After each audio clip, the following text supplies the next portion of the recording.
evening, fellow Toastmasters. As some of you might know, this is my first time being a table topics master, and I am really excited about this. You know, the first time I came here, I was called upon, and I came up here and made a very embarrassing speech. And now it's my turn to be on you guys. So I am really going to enjoy this.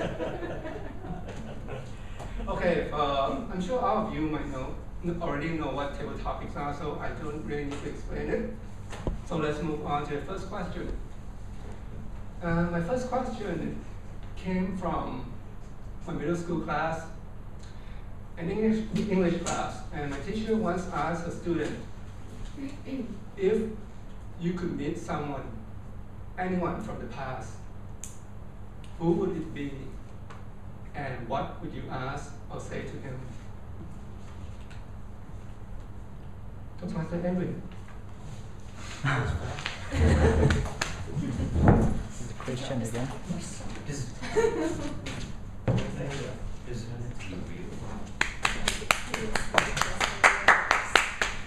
The person that I would like to speak to, even though I probably wouldn't be at the level they're at, is Albert Einstein.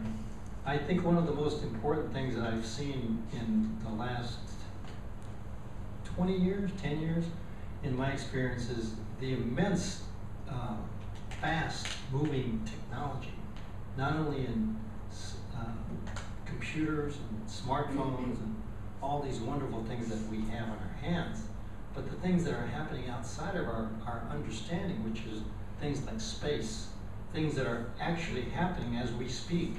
People are visiting Mars, and I mean, we have rovers on Mars, we have things that are happening, and we have people here on Earth looking at stars and universe, and we have physicists who are actually thinking and knowing how to put things in mathematical terms, and also understanding that these things is changing the way we think about how the world started. You know, who is God? Where is God? Is God really here? All these questions that are very, very profound to me. Those are the questions I would ask him. If he was alive, he would try to find out how that impacts on the time between his death and the time that I meet him. So that's the reason I would like to meet with him. And I think that his answers would be very profound to me, because his mind is unbelievable. I mean, I've read everything I can about him. He's just not only a man who can think and analyze things, but he's a man that has great humanity. I don't know if some of you know or not, but he's a religious person, not in terms of Christianity or Buddhism, but in terms of the spiritual being. So he did say that Buddhism is probably the closest thing to being a spiritual person. Not that I agree or disagree, but it's profound the way he thinks. And I think that's really an outstanding thing. Thank you.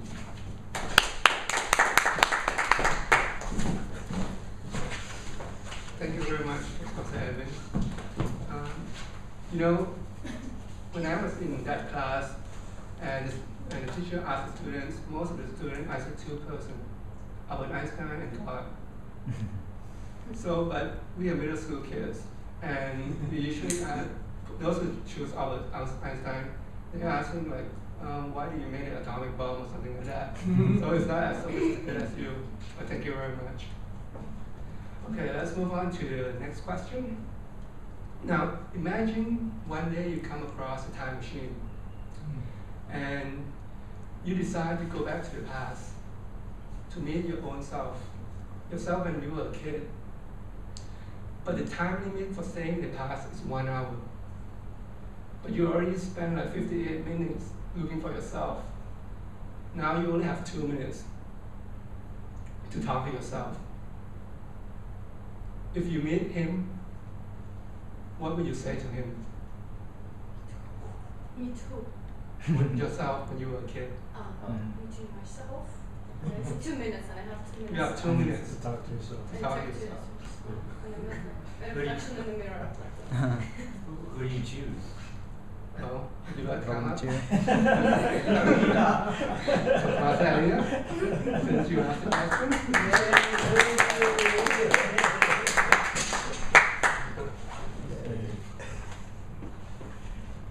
It's a red light. Have 2 minutes, right? I think I would just stand there and look at myself, because that would be somebody looking like me.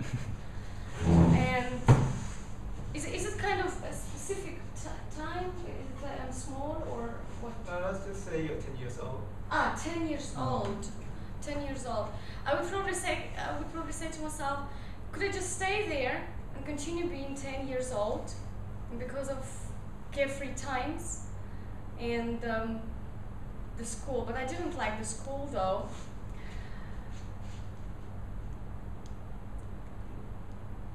Maybe I would give some advice to myself on learning more languages and improving on my studies at school, because I wasn't very good at school, I must confess now. So I would probably give a piece of brain to myself too. And that's basically it.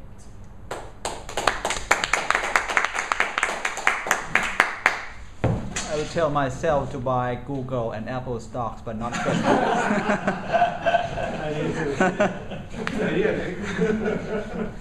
Okay, thank you very much.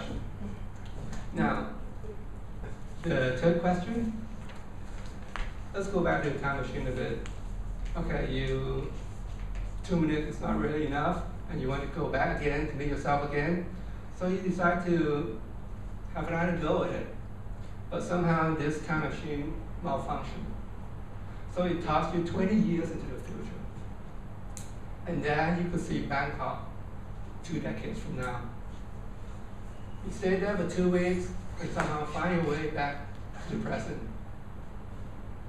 And Prime Minister Yingluck, sorry, knows about your trip.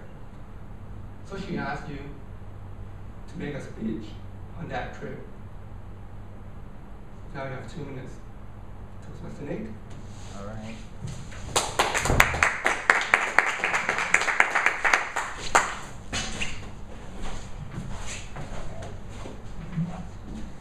Toastmaster Boom is going to be a hard question than the first one.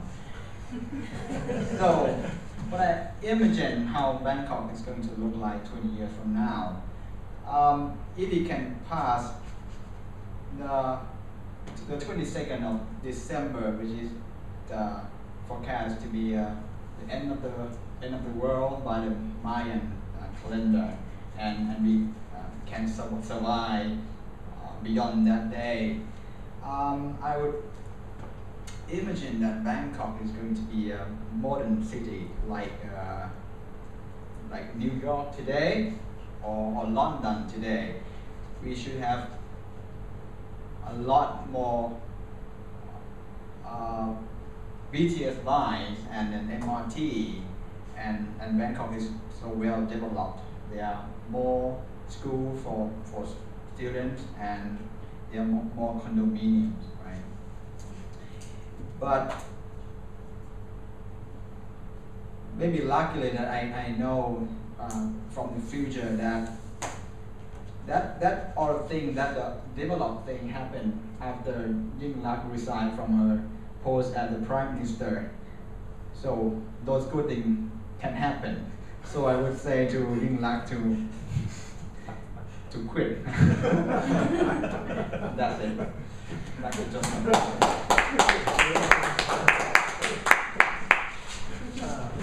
Thank you, Professor Nick. And by the way, do we have 3G? 20 years from now? I think the answer is no. 10G. Okay, enough with the time machine. Now, I was watching a movie a couple of days ago, and it's a comedy movie called Horrible Bosses. Basically, it's about 3 friends who's working for some company, and they have bosses so horrible, they devise a plan to kill them. Now, if you were in that situation, you were working for a company, the pay is good, you have fantastic benefits, but you have a terrible boss who's a real pain in the ass. What would you do? Toastmaster Scott? Like for real? Is this like a joke? Is this like a joke? For real or what? Yeah. For real. For real. Like I can kill him? If you want. So what?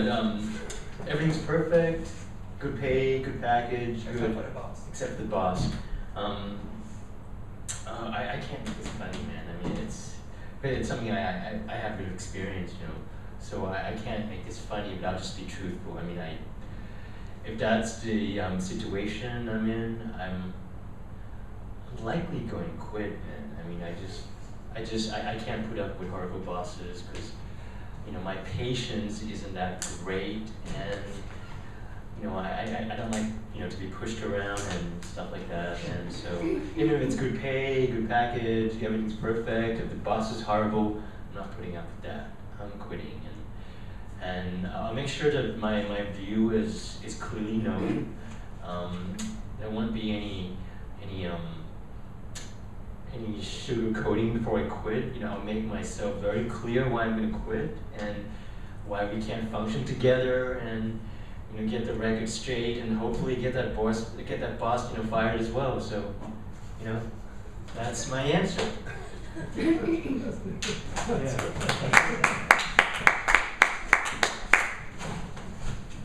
Thank you very much, Toastmaster Scott. If I were you, I would just kill him. Anyway, just kidding. Okay. It's almost the end of the year now, and like Nick said, it's also maybe the end of the world, if you watch 2012, the film. So let's say the end of the world is the 21st of December. Let me ask you, what would you do on December 20, just one day before the end of the world? That's it.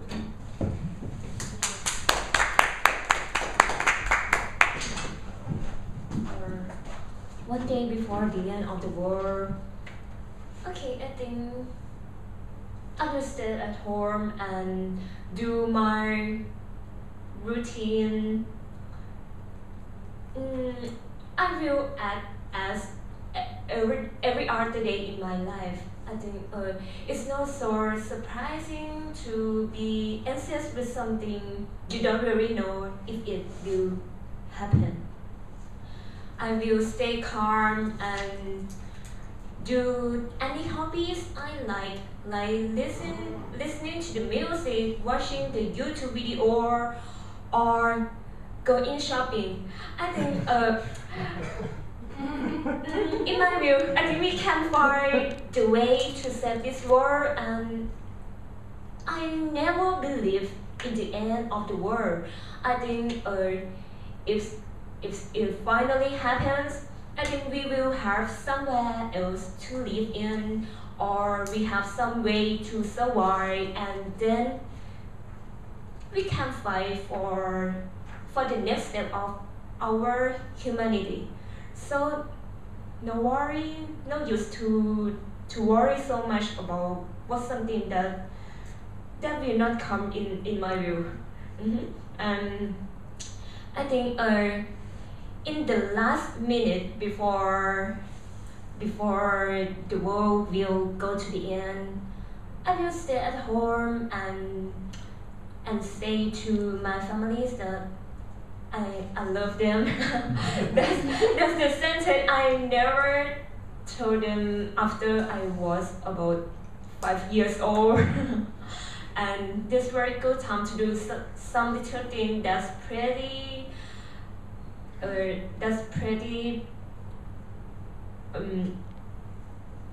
let them know that I really love them, and that's all.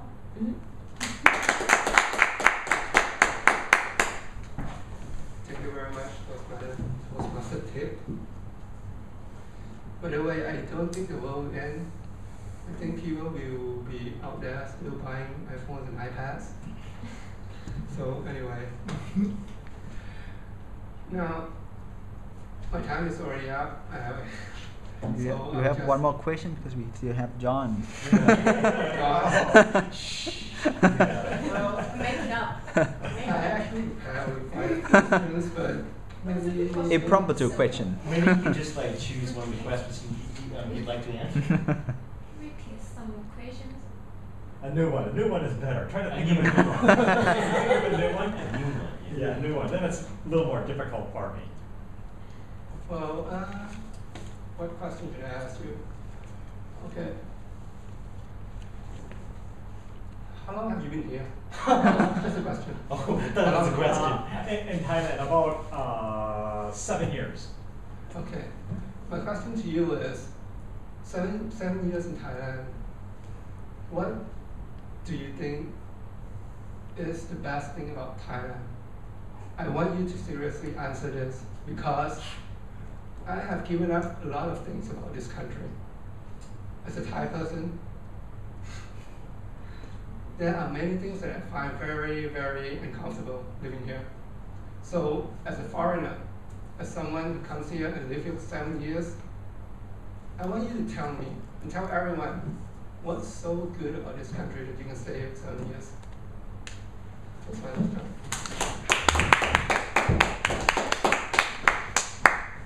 Thank you, Toastmaster Point. Thank you. Well, so yes, I've been here about 7 years. And the first year I came, my plan was to stay for only 1 year and go back to the USA, which I did. But after a year in the USA, I decided that I wanted to return to Bangkok. And the reason I wanted to return was because of the work I'm doing. I really like the work I'm doing. And I really like meeting the people and the settings that I meet the people in and the hospitality that I experience. It's really good. It's really, really nice. What I do for my job is I go to companies and government organizations and I give business training. And when I go to the government organizations, it's what I imagine is the true Thai culture at the government organizations. It's not the multinational culture I experience like at Johnson & Johnson or SC Johnson. And at the government organizations, I go in and I have to get this training, and I'm really focused on the training. The people that come, the trainees, they are really polite, they're really nice, they like to enjoy themselves. We have little parties. So that's what I really like is the work. It's meeting the people in Thailand and working with them in those work settings. And I can imagine that if I was in the USA, it would not at all be like that. There would be no little parties at the end of the training. There would be no little gifts at the end of the training. Maybe not many people exchanging emails. It would be quite different, I think, in the USA. In fact, I think a lot of people probably there wouldn't be as much laughing. I know there wouldn't be as much laughing and fun. So I really like the hospitality I experience at the government organizations in Thailand when I'm doing the training. Okay, thank you everyone. Thank you, Paul. Thank you so much.